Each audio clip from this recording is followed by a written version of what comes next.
Bienvenue dans ce journal, mesdames, messieurs, bonsoir, voici les titres. Des appareils Airsphère pour filtrer de l'air pur afin de protéger l'humanité des conséquences de la pollution de l'air. Une initiative du gouvernement togolais qui sera pilotée par la commune Agouenivé 1. À découvrir dans un instant. Afin de soulager la sécheresse dans le sud de la Tunisie, le gouvernement de ce pays compte ouvrir une deuxième station de désenclavement de l'eau de mer. Et puis au Brésil, un sommet est actuellement ouvert à Belém avec pour objectif le déboisement zéro de l'Amazonie. Une initiative du gouvernement brésilien pour redonner vie à la forêt de l'Amazonie. C'était tout pour les titres, à présent le journal.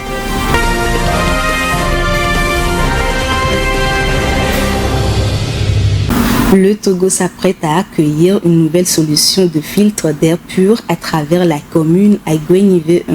Il s'agit des appareils Airsphère pour protéger l'humanité des conséquences de la pollution de l'air. L'initiative s'est tenue la semaine dernière en présence du maire de la commune Agouenivé 1 et ses collaborateurs. Rafietou Mberikou nous fait le point à travers ce commentaire. La pollution de l'air est un phénomène qui a des conséquences sur les êtres humains et sur l'environnement. Pour lutter contre ce phénomène lié à cette pollution, le Togo veut se doter d'une nouvelle solution de l'air pur par le biais de la commune d'Agouenivé 1. Au cours d'une visioconférence internationale, des appareils Airsphère ont été présentés à la mairie de cette commune la semaine dernière en présence du maire M. Adambounou Akwete et les autres membres concernés. Ces appareils ne sont autres que des dispositifs permettant de préserver l'humanité contre les conséquences de la pollution atmosphérique.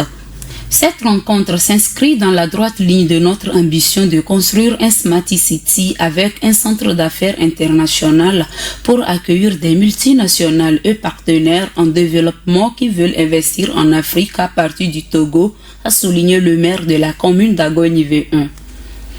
Conçu à partir des fibres naturelles des noix de coco 100% recyclées, sans ventilateur ni fibres artificielles, ces dispositifs seront testés par les laboratoires de l'Université de Lomé à travers des études afin de révéler leurs performances.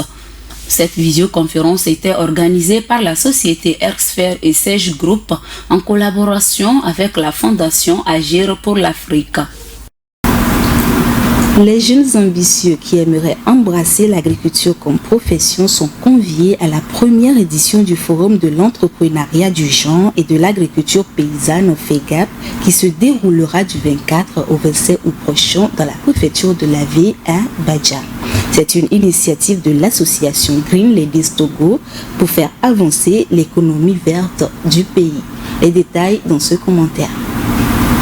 Placé sous le thème « Le digital comme moteur de développement agricole et entrepreneurial », la première édition du Forum de l'entrepreneuriat du genre et de l'agriculture paysanne veut faire découvrir le domaine agricole aux jeunes et de leur faire comprendre que l'agriculture est destinée à la jeunesse scolarisée et non seulement pour les illettrés et les femmes des zones rurales. Il s'agira également de réunir les jeunes soucieux de la protection de l'environnement à apporter leur aide aux communautés rurales face aux défis climatiques. Réorienter ceux qui sont dans l'agrobusiness vers une agriculture intelligente, saine et durable. Ce forum fera découvrir la potentialité agricole togolaise aux jeunes et les opportunités entrepreneuriales que présente le secteur à travers les différentes formations comme la cartographie numérique des sols agricoles pour un meilleur rendement, la transformation des produits agroalimentaires, les techniques de l'agriculture paysanne et durable, la fabrication des engrais organiques et les méthodes endogènes de conservation des semences paysannes. Limiter au maximum la pollution de l'environnement est devenue une préoccupation mondiale. Pour cela, plusieurs pays ont adopté l'utilisation des engins électriques au détriment des engins à essence. Notre équipe de reportage a tendu le micro à la population. Les avis sont divers sur le sujet suivant.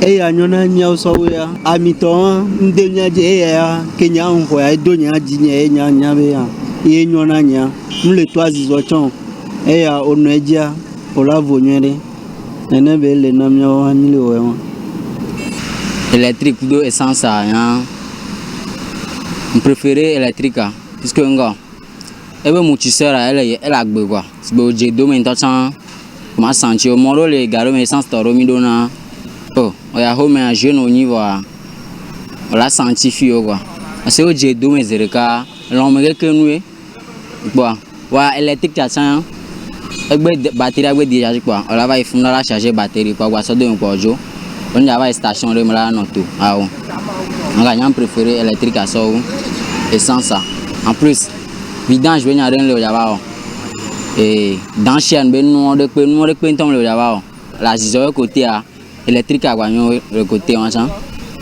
mon mécanique et que le fille bon et on avait donc seulement entretien que nous avons bien nous moi la sur on doit entretenir à te durer non bon électrique à nous qui quoi voir nya et entre mécanique et électronique à nous de caponi. Je préfère la moto électrique. Avec la moto électrique, pas de bruit ni les effets d'échappement qui sortent pour polluer l'environnement. Avec la moto électrique, tu n'as plus besoin de dépenser trop l'argent pour payer l'essence, pour polluer l'environnement après tout avec ça. Donc, selon moi, je préfère l'électrique. Et entre les engins thermiques et les engins électriques, et je préfère les engins thermiques parce que déjà les engins électriques, et par exemple si on prend le cas de la moto électrique, les points de rechargement ne sont pas assez nombreux dans la capitale et on ne peut pas aller et on ne peut pas faire des longs voyages. Par exemple, quitter ici pour Akbalimé, déjà ça devient un problème. Donc, sur ce, je pense que la moto thermique est plus abordable ou bien convenable à ma situation. Dans le cadre de la pollution de l'environnement, on peut dire que la moto thermique pollue plus l'environnement que la moto électrique. Mais si on veut mettre les choses à leur place, l'électricité aussi est produite par des centrales nucléaires et qui sont souvent à l'origine de la pollution de l'environnement. Donc je pense que la question de la pollution de l'environnement n'est pas due à l'utilisation des motos thermiques. Je préfère les engins thermiques parce que nous sommes habitués avec ça. Et vraiment, je me pose beaucoup de questions par rapport à ces genres de motos. Et supposons tu as la moto comme ça, la personne te dépasse, ça fait du bruit, vraiment, bon, il y a une panique. Donc, je pose beaucoup de questions par rapport à l'idée concernant ces genres de motos qu'ils ont fait sortir. Moi, ça me plaît pas du tout. Sur le plan environnemental, vraiment, bon, le côté là, on peut dire que c'est une bonne chose et de la part des motos électriques, vraiment, parce que les autres avec leur fumée, tout ça là, ça pollue l'environnement. C'est une bonne chose quand même. C'est bénéfique et pour côté environnemental, bon, ça peut beaucoup aider aussi. L'actualité environnementale hors de nos frontières à présent, la Tunisie mise sur le désenclavement de l'eau de mer et le retraitement des eaux usées pour faire face à la pénurie d'eau. Dans ce cadre, une deuxième station de désenclavement s'ouvrira en Tunisie, à Zarat, afin de soulager la population assoiffée. Le commentaire est signé Irène Papadina. La Tunisie se tourne vers les eaux de mer et les eaux usées purifiées face à la menace de pénurie d'eau. Ainsi, une deuxième station de dessalement s'ouvrira bientôt en Tunisie pour soulager le sud assoiffé. Pour les pays maghrébins où il y a le manque de pluie, l'assainissement de l'eau de mer et le recyclage des eaux usées en agriculture est devenu indispensable. En Tunisie, en Algérie, en Libye et au Maroc, les précipitations se font rares, même en hiver. Selon la Banque mondiale, ces pays risquent de tomber d'ici 2030 sous le seuil de la pénurie absolue en eau. le dessalement d'eau de mer est la seule solution pour obtenir de nouvelles ressources en eau potable, a expliqué le PDG de l'entreprise des eaux tunisiennes, Moussa Hilali, en évoquant la situation alarmante. Le problème est la consommation d'énergie. L'un des inconvénients est que ce procédé est extrêmement énergivore. Nous espérons qu'avec la technologie et l'énergie solaire, cela va s'améliorer afin d'atténuer le bilan énergétique. L'objectif est d'atteindre 2 milliards de mètres cubes par an. La Tunisie a édifié sa première usine de dessalement d'eau de mer en 2018 à Djerba. Aujourd'hui, Djerba et 15 stations traitant de l'eau saumâtre fournissent 6% de l'eau potable du pays. 3 nouvelles stations entreront en service en 2024. Pour préserver son eau potable absorbée à 80% par l'agriculture, le pays met également l'accent sur un traitement poussé des eaux usées, utilisables en irrigation ou pour réalimenter les nappes phréatiques. Le poumon vert de la Terre connaît une baisse de la déforestation au Brésil où il est principalement situé.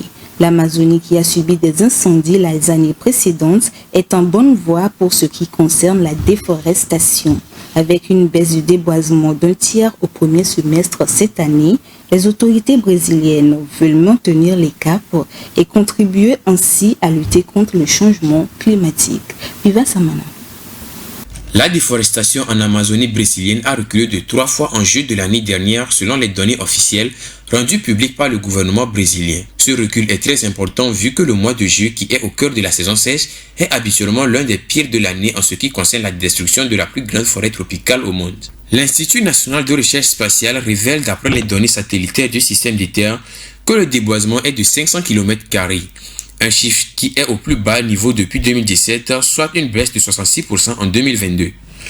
Le président brésilien Lula da Silva avait promis de faire de la préservation de l'Amazonie une priorité et de tout mettre en œuvre pour éradiquer la déforestation illégale d'ici 2030. La ministre de l'Environnement du Brésil, Marina Silva, a déclaré lors d'une conférence de presse que le Brésil est entré dans un cercle vertueux et ceux qui commettent les crimes environnementaux ne sont plus incertains d'être punis.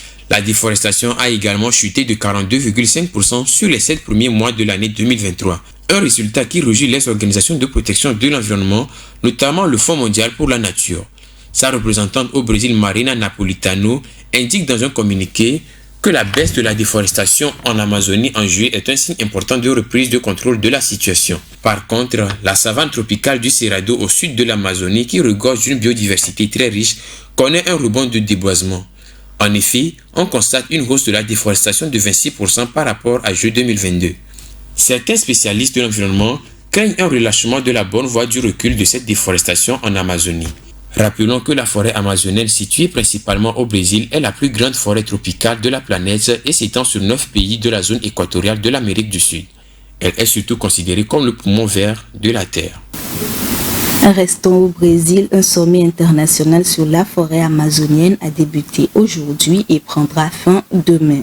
Les principales discussions de ce sommet visent le déboisement zéro de l'Amazonie. La ville de Belém, la capitale de l'état de Pará, a été choisie pour cette réunion à cause du leadership de la région, mais aussi de la déforestation en cours. Regardez.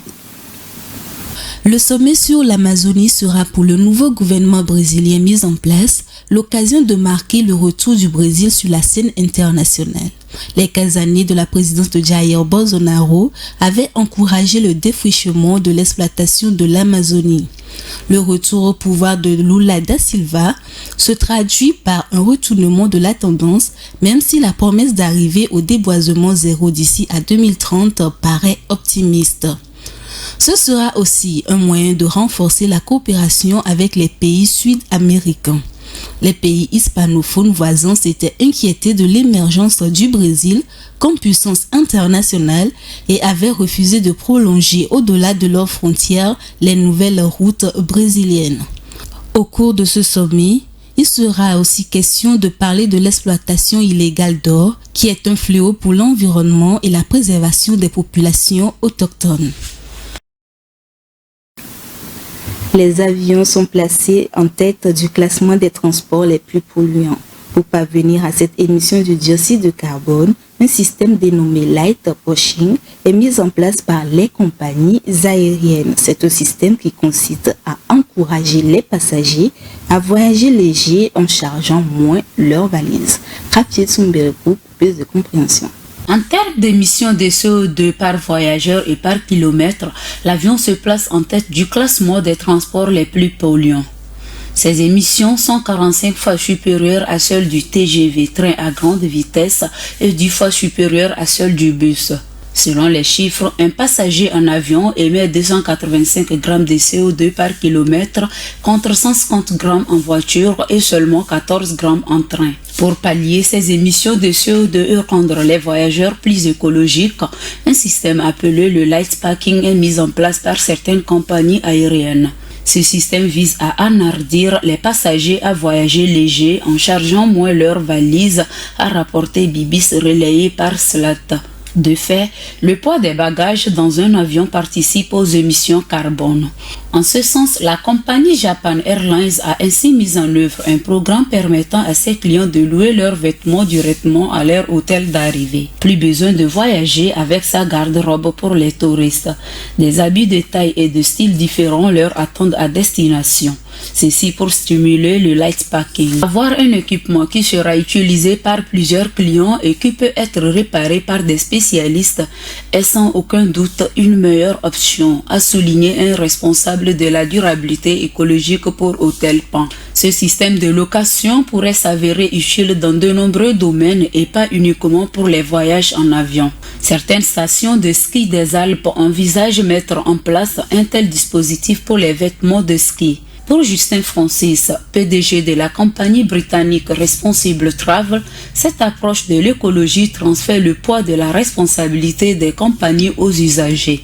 Désormais, pour des raisons pratiques liées à la puissance des avions, le poids des bagages est souvent limité au Kenya, en Tanzanie et en Ouganda pour les clients de Safari. Ainsi prend fin ce rendez-vous de l'actualité environnementale. Merci de l'avoir suivi très fidèlement.